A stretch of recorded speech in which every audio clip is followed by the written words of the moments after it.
The 3MUS Blogspot. Blog Post 95. Death and Continuity of Life, Part 1. July 18, 2025. I have been meditating on some thoughts about why people are bothered by the process of so-called death. Thinking out loud. Either some people have gotten old, frail, or sick and they are approaching the moment of transition into death. They might be afraid and unsure about what will come next. Obviously, there are lots of concepts around the world about what happens after. As well, there are people who are sick and have thoughts about ending their suffering prematurely. Whether calling that suicide or medically assisted death, both of these things refer to the same moment.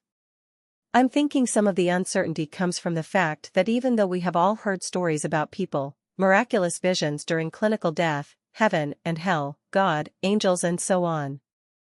Yes, there is something we could believe in, but unless we have a personal experience, particularly a deep and profound spiritual personal experience, everything we have heard and read is just a maybe. The teachings and proclaimers of religion perhaps could have done a better job explaining this. There are some examples such as the Tibetan Book of the Dead and the Egyptian Book of Dead. How available they are and how easy they are to read, I'm not sure. I read the Tibetan Book of the Dead, and I find it very, very difficult to read as a practical guide of what to do. And, as they say, this is a guide for life, you have to practice all your life.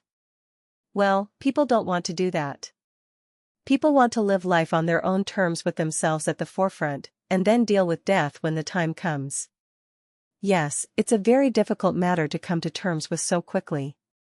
To somehow put it into terms that are easy to accept before you have a deep personal experience would help illuminate others and open their minds to new points of view. For me, I was lucky in a way.